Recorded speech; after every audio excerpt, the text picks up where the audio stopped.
Hello friends. So in the previous video we talked about the first vertical of English language which has been asked in the competitive examination, which is the general English.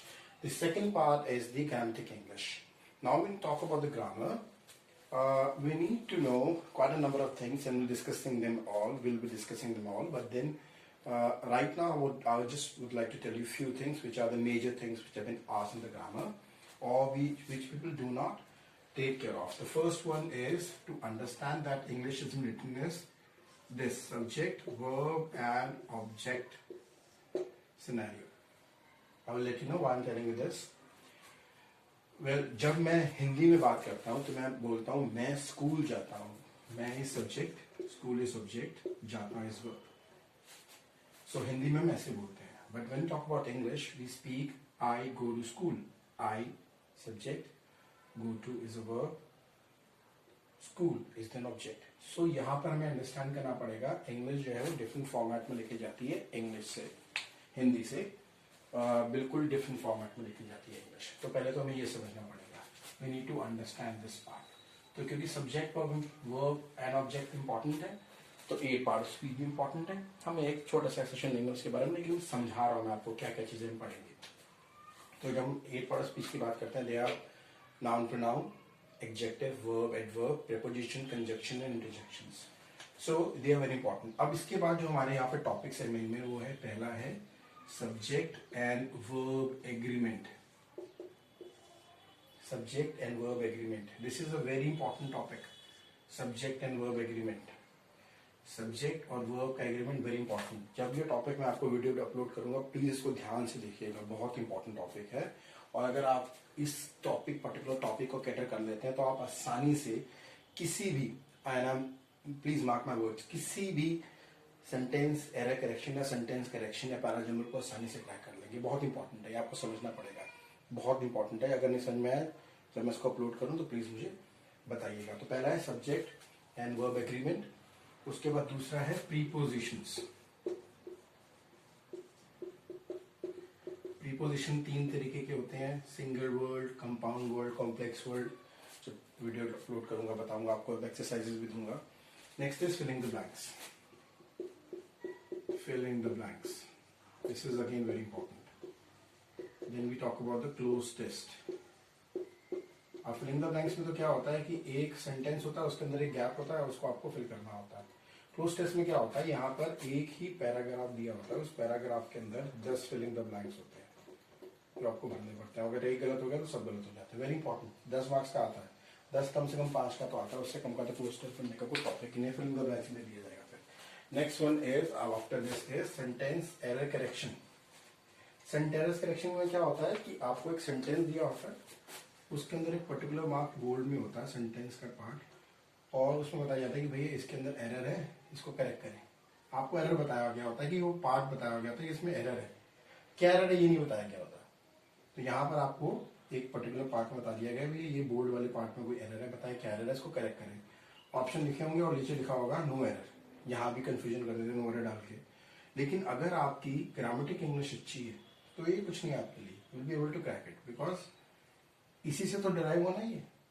और उससे पहले जो हमने पढ़ा सारा का सारा जो जनरल इंग्लिश में पढ़ा, तो इसी से ड्राइव हुआ. सो अगर हमारे बेसिक्स अच्छे हैं so we don't have to worry about it. ध्यान रखिएगा, रूट्स हैं ये सारे इंग्लिश के, ये इंग्लिश के रूट्स हैं. और एक छोटी सी कहावत है कि अगर रूट अच्छे हैं तो फ्रूट अच्छे होंगे. If roots are good, fruits will be good. So हमें रूट पे काम करना है. That's why I am telling you all this stuff. Second one is subject.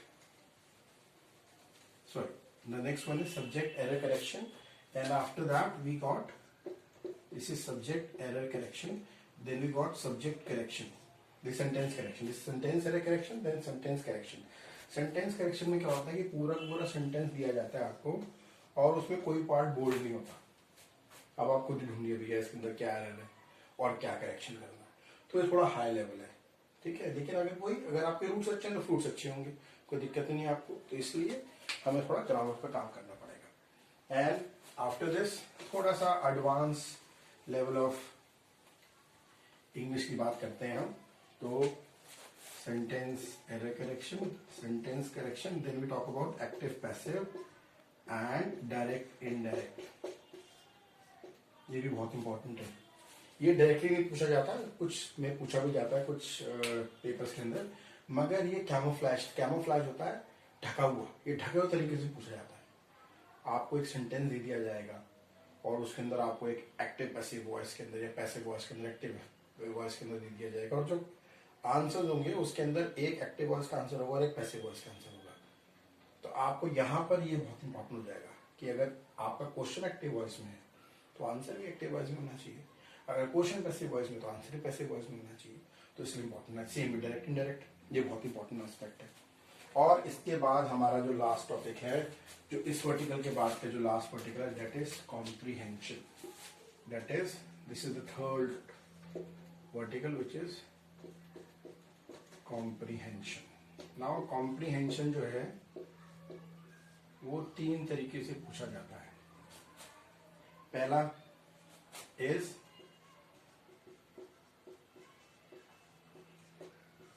verbal facts. Second one is numeric fact. Third one is amalgamated. Amalgamated fact. Amalgamated क्या होता है, जिसके अंदर verbal और numerical fact दोनों है। फॉर एग्जाम्पल, अगर किसी के अंदर कोई भी न्यूमेरिकल डेटा नहीं है, 1970, 1980, 10 बॉयज, 20 बॉयज, 30, ऐसे कुछ डेटा दिया हो न्यूमेरिक, तो उसको न्यूमेरिकल डेटा बोलेंगे। कोई भी न्यूमेरिकल डेटा नहीं है तो उसको बोलेंगे वर्बल फैक्ट्स से हमें डिराइव करना है। दूसरा न्यूमेरिकल फैक्ट्स। तीसरा होता है amalgamated. Most of the comprehension are being designed in such a manner that they can be turned और they can be put into the topic of amalgamated comprehension passages. इसके अलावा हमारे कई ऐसे एग्जामिनेशन होते हैं जो मास्टर डिग्रीज के होते हैं, जिसके अंदर हम केस स्टडीज के बारे में पढ़ते हैं, केस लेट्स के बारे में पढ़ते हैं, और डिफरेंट DI भी बोल सकते हैं, डेटा इंटरप्रिटेशन के बारे में पढ़ते हैं। इनके बारे में मैं अलग से क्लासेस लूंगा और इन्हीं के साथ साथ लूंगा। So they will be whenever I will post a specific case study, case let's और DI topic, I will be telling you that these are the topics which can be turned into the case studies, the case letters, or the DI. And please feel free to ask me any questions. You can put your questions in comment box, and I will be sending you the answers very soon. Fine. And I will be posting our video every day. So आज हमने ये 2 video डाल दिया आज, हाँ। लेकिन आज के वीडियोस में हमने सरसरी निगाह पर एक ओवरव्यू लिया कि क्या क्या हमारी चीजें पूछी जाती हैं हमसे बेसिकली। और उस ओवरव्यू के बाद कल जो हम टॉपिक स्टार्ट करेंगे वो इडियम एंड फ्रेजेस का स्टार्ट होगा। और इडियम फ्रेजेस पढ़ाने का मेरा बिल्कुल अलग ढंग है, मैं कहानी के तौर पे पढ़ाता हूँ। तो जब इडियम एंड फ्रेजेस स्टार्ट होंगे विल टॉक अबाउट दैट। कल मैं दोबारा आपका इडियम फ्रेजेस का एक टॉपिक अपलोड करूंगा और इडियम फ्रेजेस पे 3 टॉपिक होंगे, यानी कि आने वाले जो 3 दिन है उस पर हम डेडिकेट करेंगे इडियम एंड फ्रेजेस के बारे में। फिर हम चलेंगे रूट्स पर, फिर चलेंगे इंस्टीट्यूशंस पर, फिर सिनोनिम एंड एंटोनिम्स पर, फिर स्पेलिंग करेक्शंस के ऊपर। Then will go to the subject of agreement, then we'll go to the